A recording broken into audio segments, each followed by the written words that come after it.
بسم اللہ الرحمن الرحیم الحمد للہ رب العالمین والصلاة والسلام علی سید الانبیاء والمرسلین اللہم صلی علی سیدنا و مولانا محمد مبارک وسلم وصلی علیہ۔ السلام علیکم ورحمۃ اللہ وبرکاتہ و مغفراتہ۔ اللہ کی ذات پر امید رکھتا ہوں تمام دوست احباب بالکل صحیح سلامت ہوں گے۔ اللہ خالق کائنات سب کے اوپر اپنا کرم اور اپنا فضل فرمائے، اور اللہ تعالیٰ جلد ہی ہم سب کو مکہ المکرمہ اور مدینہ المنورہ کی باادب حاضری نصیب فرمائے۔ میرے پیارے بھائیوں، اس ویڈیو کو آپ نے مکمل دیکھنا ہے اور چینل کو سبسکرائب بھی کرنا ہے، لائک بھی کرنا ہے، صدقہ جاریہ سمجھ کر اس کو دوسروں تک شیئر ضرور کرنا ہے۔ میرے پیارے بھائیوں، آج کا جو نیا ٹاپک ہے بہت ہی مزیدار اور بہت ہی دل کو سکون دینے والا ہے۔ پیارے بھائیوں، آج کا جو موضوع ہے وہ ہے فجر اور عصر کی نماز پڑھنے والوں کو اللہ تعالیٰ کیا انعام عطا فرماتا ہے اور اس میں سستی نہیں کرنی چاہیے۔ سب سے پہلے تو حدیث مبارکہ آپ کی بارگاہ میں رکھنا چاہتا ہوں۔ حضور نبی رحمت، شفیع معظم، نور مجسم، دانش بالمولا ختم رسول صلی اللہ تعالی علیہ وآلہ وسلم نے ارشاد فرمایا کہ جو آدمی فجر کی نماز کو چھوڑ دیتا ہے اس کے چہرے سے نورانیت کو ختم کر دیا جاتا ہے، اور جو آدمی عصر کی نماز کو چھوڑ دیتا ہے یا اس میں سستی کرتا ہے تو حدیث پاک کے مفہوم کے مطابق بالکل اس کے جسم سے ایمان کی طاقت ختم کر دی جاتی ہے۔ تو پیارے بھائیوں، پابندی کے ساتھ نماز پڑھنے والوں کو یعنی فجر اور عصر کی نماز کی فضیلت اور اس کے حوالے سے گفتگو جاری ہے کہ قیامت کے دن اللہ ان لوگوں کو کون کون سے انعامات عطا فرمائے گا۔ جنت میں سب سے بڑی نعمت کون سی ہے، انشاءاللہ میں اس کے حوالہ سے ضرور گفتگو کروں گا۔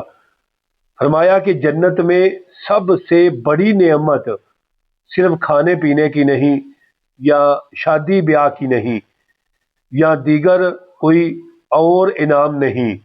جنت میں سب سے بڑی نعمت، سب سے بڑا انعام یہ ہے کہ اللہ تعالیٰ کا جنتیوں کو دیدار ہوگا۔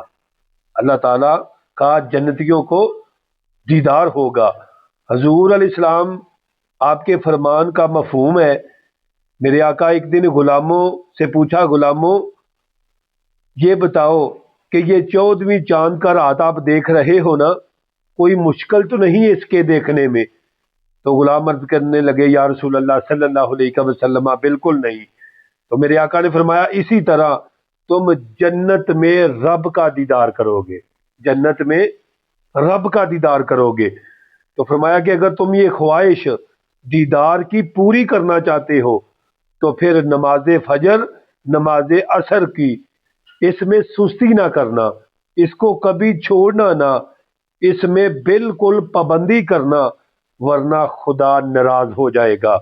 ان دونوں نمازوں میں سستی نہ کرنا، اور رب کا دیدار ان لوگوں کو ہوگا جو نماز فجر اور نماز عصر کو پابندی کے ساتھ پڑھتے ہیں اور لوگوں پر احسان کرتے ہیں۔ حل جزاء الاحسان الا الاحسان، نیکی کا بدلہ نیکی ہی قیامت کے دن ملے گا۔ تو پیارے بھائیوں، فرمایا کہ اللہ تعالیٰ جو آدمی نماز فجر، نماز عصر کو پابندی کے ساتھ پڑھتے رہیں گے، فرمایا اس کے ساتھ حضور صلی اللہ علیہ وسلم نے ساتھ ہی ارشاد فرمایا کہ جس کی طرف دیکھ کر اللہ تعالیٰ مسکراتا ہے، فرمایا اس کا کوئی حساب ہی نہیں ہوگا۔ جس کی طرف اللہ دیکھ کر مسکرائے گا، تو اللہ تعالیٰ کن بندوں کو دیکھ کے مسکراتا ہے؟ جن کی طرف اللہ تعالیٰ دیکھ کر مسکراتا ہے اس کا تو حساب ہی نہیں ہوگا۔ تو فرمایا ایک روایت میں ہے کہ حضور نبی رحمت صلی اللہ تعالی علیہ وآلہ وسلم کا فرمان، جو تہجد کی نماز کی پابندی کرتا رہے گا اللہ تعالیٰ ایسے لوگوں کو بغیر حساب و کتاب کے جنت میں داخل فرما دے گا۔ تو پیارے بھائیوں، دیکھیں کہ جو لوگ نماز تہجد کو پابندی کے ساتھ پڑھتے ہیں اور 5 وقت کی نماز بھی پڑھتے ہیں۔ تو پیارے بھائیو، نماز میں اصل فضیلت ہے۔ فرمایا کہ اللہ اپنی ذمہ داری کے ساتھ اس کو جنت عطا کرے گا جو پابندی کے ساتھ 5 نمازوں کو ادا کرتا رہے گا۔ سبحان اللہ۔ اور اللہ دیکھ کر اسے مسکرائے گا کہ اللہ تعالیٰ کو علم ہے کہ سردیاں بھی ہیں، ٹھنڈا پانی بھی ہے، بیوی بھی موجود ہے، بچے بھی موجود ہیں، گرم نرم بستر بھی ہے، پھر بھی پچھلی رات اٹھ کر میرا بندہ مصلی بچھا کر باوضو ہو کر نماز تہجد ادا کرتا ہے تو اللہ فرشتوں کو کہتا ہے میرے بندے نے سفر بھی کیا ہے، تھکا ہوا بھی ہے، پھر بھی میرے اس مصلی پہ کھڑا ہو کر مجھ سے مانگ رہا ہے۔ فرشتوں تم گواہ ہو جاؤ، میرا بندہ جو مجھ سے جائز طلب کرے گا میں اس کی دعا کو قبول کروں گا۔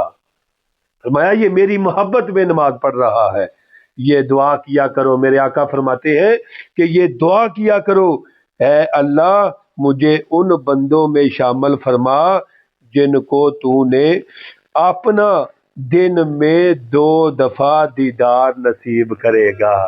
اللہ ان لوگوں کو، یعنی مجھے دعا کیا کرو، میرے آقا نے فرمایا ان بندوں میں شامل فرما جن کو جنت میں تو اپنا ایک دن میں 2 دفعہ اپنا دیدار کرائے گا، صبح و شام۔ سبحان اللہ، کیا بات ہے جی۔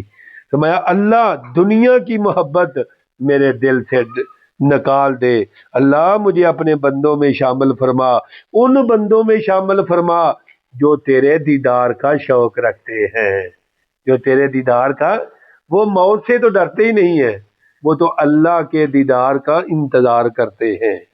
پھر میرے آقا فرماتے ہیں یہ بھی دعا کرو اللہ تعالیٰ کہ جب تک میں زندہ رہوں، اے اللہ جب تک میں زندہ رہوں مجھے کسی فتنے میں نہ ڈال دینا، اللہ میرے دل میں دین کو مزین فرما دے۔ تو پیارے بھائیوں دیکھیں کتنا بڑا اجر ہے۔ پھر میرے آقا فرماتے ہیں دعا کیا کرو اللہ مجھے فجر اور عصر کی نماز ادا کرنے کی توفیق بھی عطا فرما دے۔ اللہ بھائی کسی سے کچھ بھی نہیں چھینتا، اللہ تو عطا کرنے والا ہے، لیکن جو گناہوں میں اتنا ملوث ہو تو وہ اللہ کی رحمت سے دور ہو جاتا ہے، اللہ اسے دور نہیں کرتا، وہ خود خدا سے دور ہو جاتا ہے۔ جن لوگوں کو اللہ سجدے کی توفیق دے رہا ہے، قیام کی توفیق دے رہا ہے، قرآن پاک پڑھنے کی توفیق دے رہا ہے، وہ اللہ ہی تے کو بالکل قریب ہے۔ میرے پیارے بھائیوں اللہ کی تو وہی لوگ قریب ہیں نا۔ تو پیارے بھائیوں ان نمازوں کو آپ نے کبھی سستی نہیں کرنی، ان نمازوں کو ضرور پڑھنا ہے۔ ایک روایت کے مطابق یہ ہے کہ جب انسان دنیا سے چلا جاتا ہے اس کو دفن کیا جاتا ہے تو اس کو نظر بھی عصر کی نماز کا وقت نظر آتا ہے۔ تو پیارے بھائیوں آخرت کی فکر کر لیں۔ باقی انشاءاللہ نئی ویڈیو کے ساتھ آپ کی بارگاہ میں ضرور حاضر ہوں گے۔ ہمیں دے اجازت، رکھیے گا اپنی دعاؤں میں یاد۔ السلام علیکم ورحمۃ اللہ وبرکاتہ۔